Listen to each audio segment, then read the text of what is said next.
You are now tuned in to. Alright, ladies and gentlemen, this one right here today promises to be an excellent trip right here. Welcome to Malta. I never heard of this place, so everything was brand new for me today, and you all get to experience too, with me. The one thing that I do know about this area is that they had Templars there, and today I chose the decision to do a tour guide. And this tour guide is very charismatic, loves his country and loves its history. But without further ado, let's go ahead and jump on this bus and take off. Let's go! So today we are going to let's just look at the rock on the right hand side. Can you see this? And high up, alright? These are the walls of the new capital city of Malta, which is Valletta. Alright? Valletta. And today we are going to the other side of Valletta, of the cruise liner, and we are going to the three cities. Three cities, two of which there are two fortifications. We are going to visit the three cities, the area, okay, where the Knights of Malta, I don't know whether you've heard about the Knights of Malta. They were courageous, they were rich, they had power, and they ruled the Mediterranean. In 15th century, they were given Malta by the then German Emperor Charles V, and he was also the King of Spain. So in 1530, there was the European King of France, Austria, the Netherlands, and he was an emperor. He trusted the Order of St. John, which was a religious order. They were monks. You know, they used to pray to St. John the Baptist. And they were an old order which was established in 1113. And on the left hand side, that's a Muslim one, and on the right left hand side we have a Roman Catholic one. Okay, we have 365 churches in Malta because we have a red carpet straight to heaven. We have a church for every day. Like the Americans have different burgers for every day, the English different beer for every day, the French cheese, the Italian pasta, and the Germans the sausages. We have a church for every day. Once I asked the Sheikh of Qatar, I told him, and you, what do you have for every day? He said, we have a wife for every day. He had already four, but they weren't enough. So off we go now to the three cities. Now the three cities, actually we're going to visit two of them, but we're going to pass through the third one. I will indicate where they are. Really, these are three. There's an outside wall city, a wall, which we are going into now. So there is a wall covering all the three cities. Then Singlia and Vittoriosa have walled cities as well, so it's a wall within a wall, okay? And there is another city which is Cospiqua. So I will show you. They try to terrorize us, but we have the rock, you see, and underneath the rock we built our shelters and bunkers. Look at the repair ships here, okay, or the rescue ships we repair, and their ship on the other side. Malta in the Grand Harbour, it can hold 7 cruise liners in one time.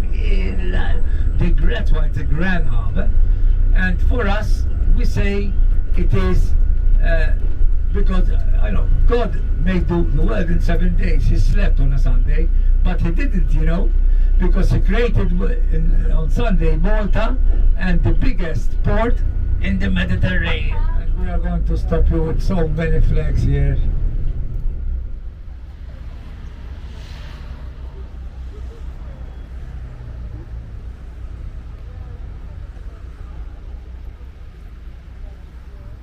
Let's go. Let's let this adventure begin.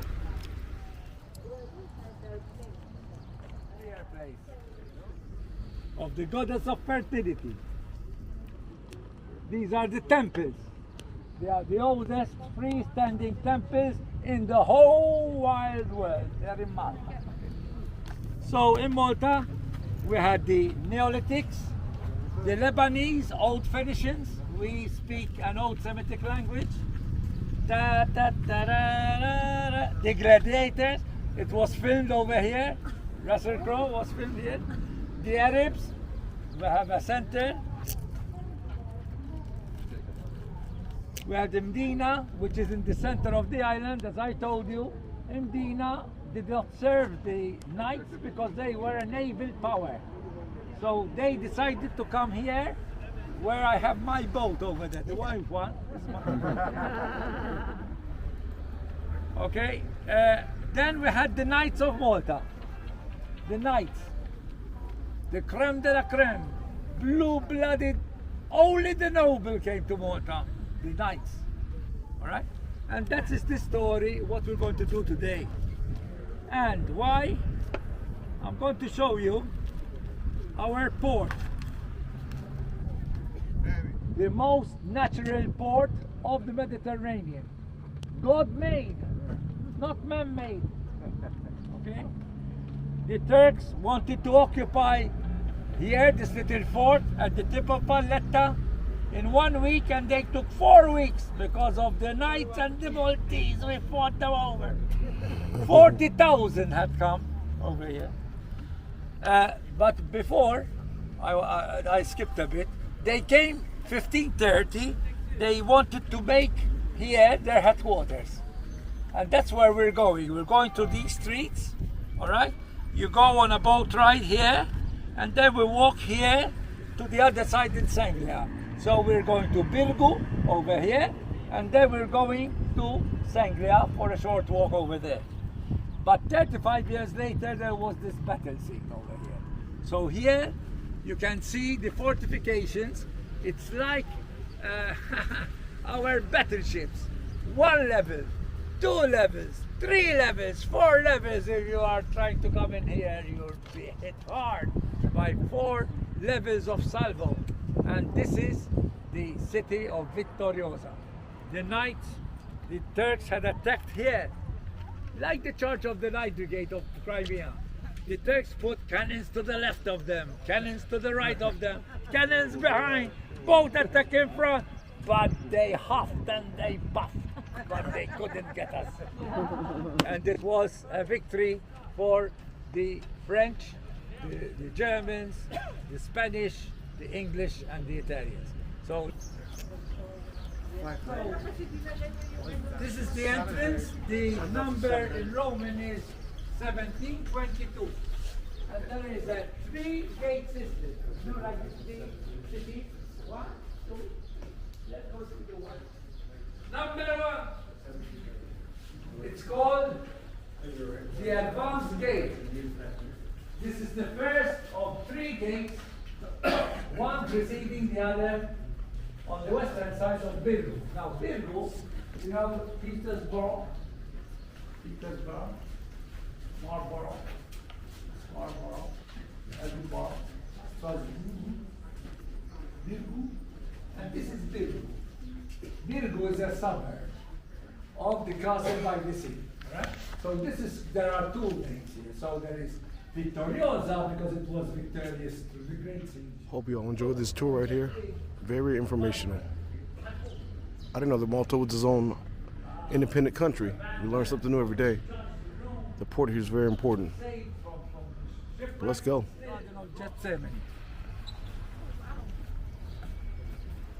Now they are filming Napoleon.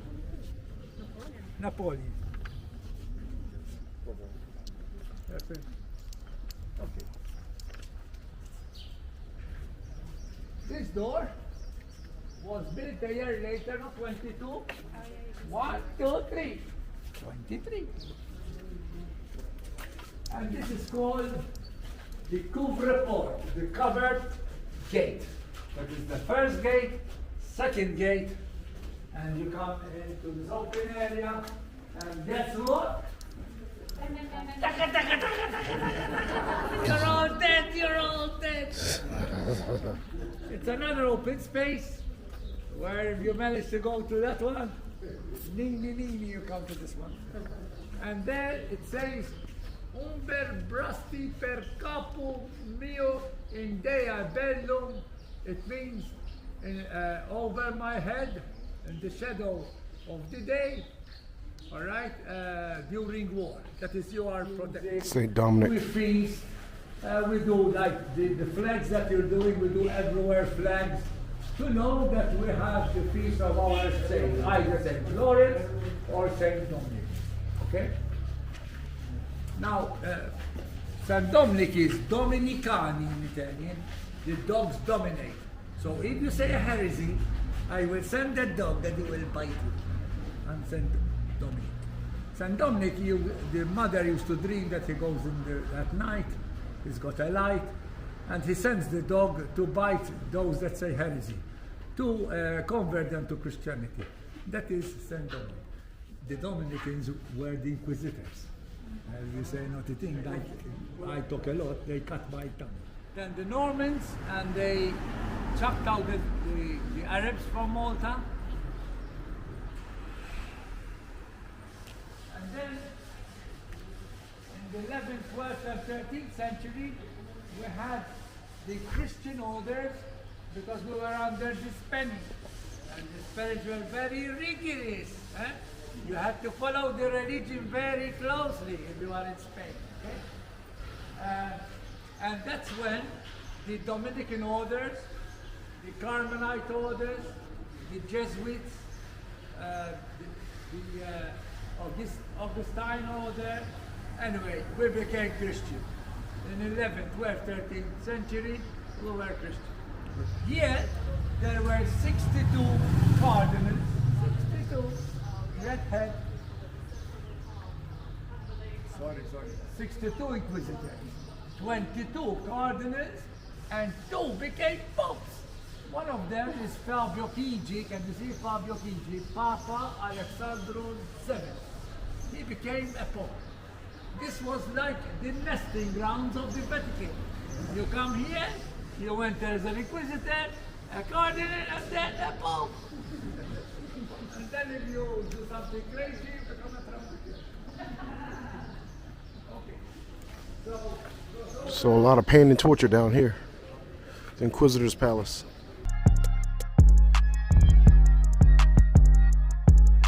Another boom beat by Loopsy. Wow, so this is where I believe you said the Dominican order came from. There's a lot of history in these streets right here. I'm surprised how clean they are. A lot of history here. But we're going to continue on to the bull ride. Let's go.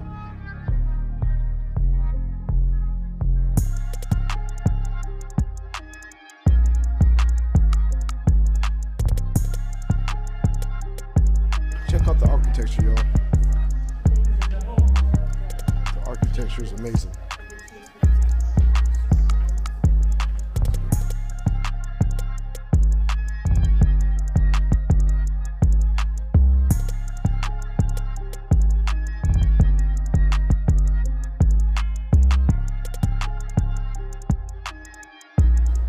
This is the Turkish, we're here in Turkish slaves, 16th and 17th century. This is the house of the English. And the French, the Conquis de Saint-Jacques. So each one had his own house. Okay? A hostel for the English. Right, Yeah, y'all check this out. Café de Brazil. Look at this architecture. All right, so I'm gonna tell y'all a fun fact real quick. He said that most of these things, these architectures from the 19th century, but after World War II, it got rebuilt because a lot of it was destroyed. So it's still amazing. Let's check out this real quick.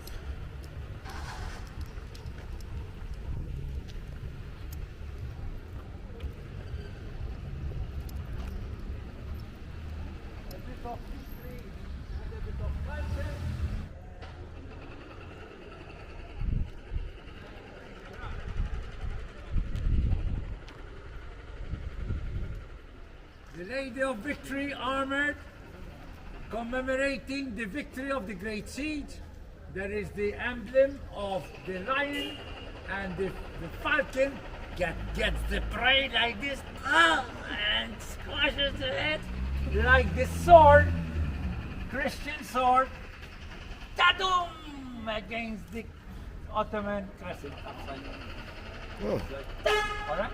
Now was in the line of the mercantile fleet from London, Gibraltar, Malta, Cyprus, Suez Canal to India, so that the English will go to the Emeralds, but Malta was the diamond of the British Empire. Diamond of the British Empire. So what I was just told is during the World War II days, this building right behind me used to cook upwards of 80 pounds of bread a day. And the question was asked, where did they get their grain from, or their wheat? The answer was Ukraine, which is the #1 producer of wheat in the world. Slava Ukraine. Rulers, like the knights, they had shipyards.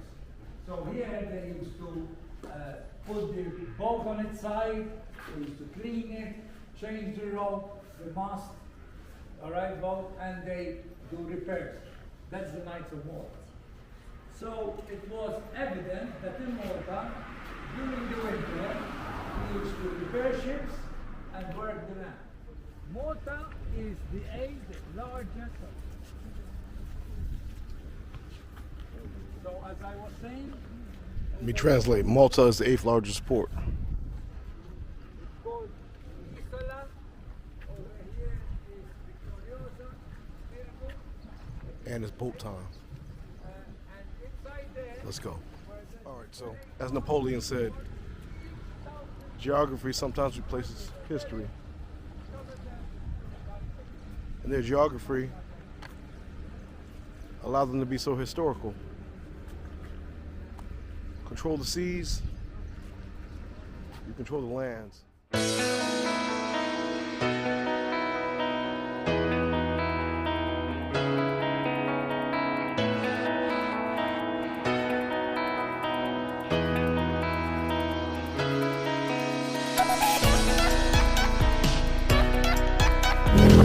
I hope you all have truly enjoyed this tour right here at Malta.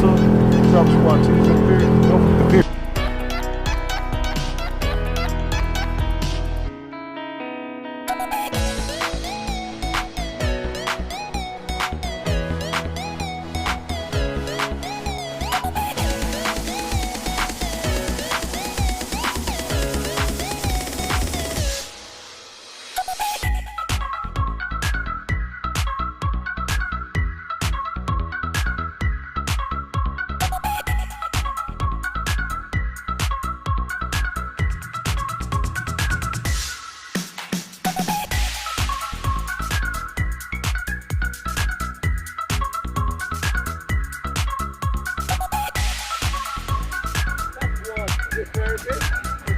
Directly behind me is where St. Paul left.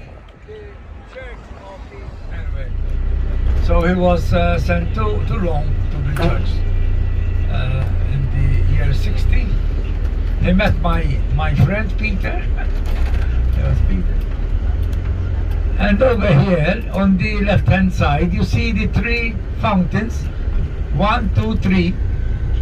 Because when he went to Rome, they cut his head, it flew, and it made 3 fountains of Barolo wine, Chianti and Frascati. For the Italians, for the French, Pinot de Charente, Champagne, and Merlot. And for the English, the beer.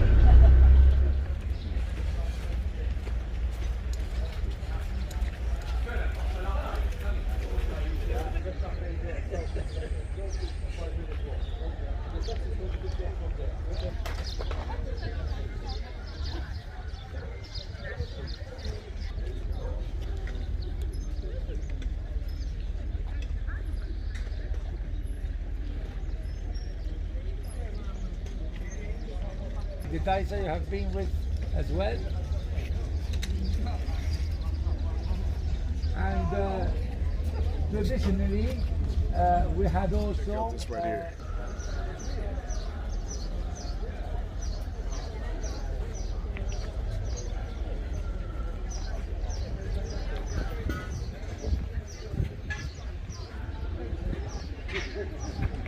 What's he got in his pail? Looks like some fish.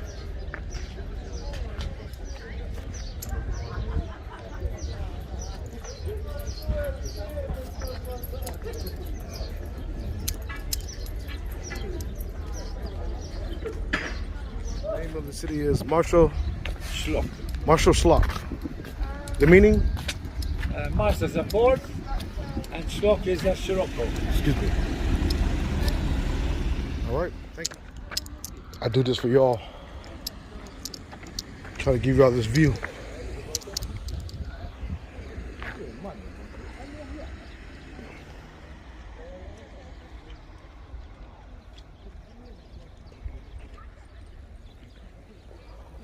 Farmland. I don't know what they're farming, but as you can see,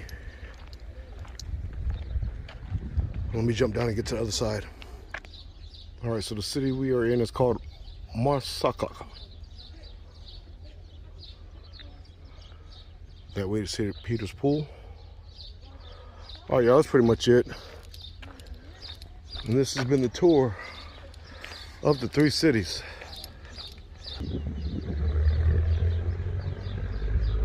Data filmed here. There was Troy and Comino. There's the Count of Monte Cristo was filmed over here. The Passion of the Christ. So many that many film enthusiasts visit Malta just to see where the scenes were shot. Very recently we had Napoleon is being shot in Malta.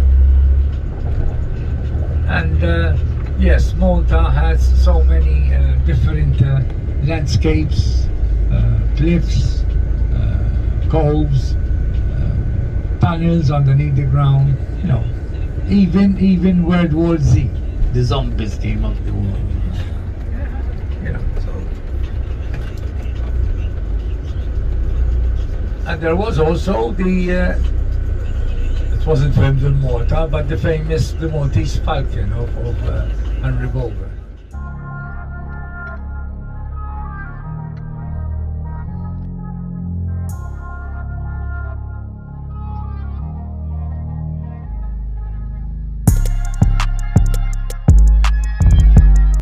All right, ladies and gentlemen, so the duration of this tour was approximately, I want to say, 2.5 to 3.5 hours. And this is something that you want to do because I wouldn't have known all this stuff had I done it by myself. All right, and also what makes this area so beautiful is that it's known for all of its historical sites and secessions from various countries. You know, they won it, they lost it, such as the Romans, the Moors, the French, the British, the Knights of St. John. Everybody had a hand in this. And it became its own independent country in, I believe, 1964, something like that. But definitely worth seeing. And as always, something's always going on with me when I'm trying to film. My camera died, so I didn't get to show you all the actual streets. And they had a local dish. Their local dish was rabbit. And I didn't get to record it because no more battery. So that is an area that you all want to walk and do by yourself. They got shopping down there. I bought jerseys from here. Shout out to the soldiers during World War II. I did not know they were here.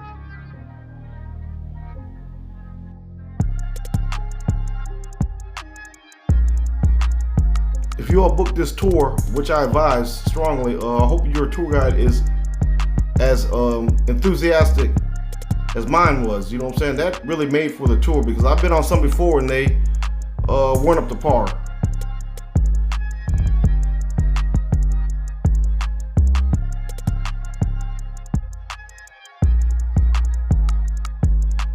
As always, you know that my videos are powered by y'all, man. Your likes, shares, and views. So make sure you smash the like, man. Subscribe if you have not. I appreciate the people that are interacting on my channel. We don't bite over here. Leave comments. This is an information sharing channel over here.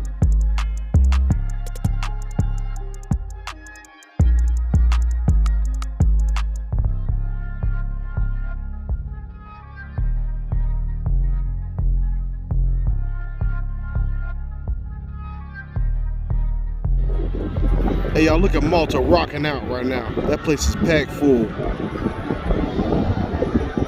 One time for Malta, y'all. Till next time. Travel Squad 2Ds in the period. Don't forget the period. Period. Never. Where I go, you go. Next city, next place. Let's do it again. And I'm out.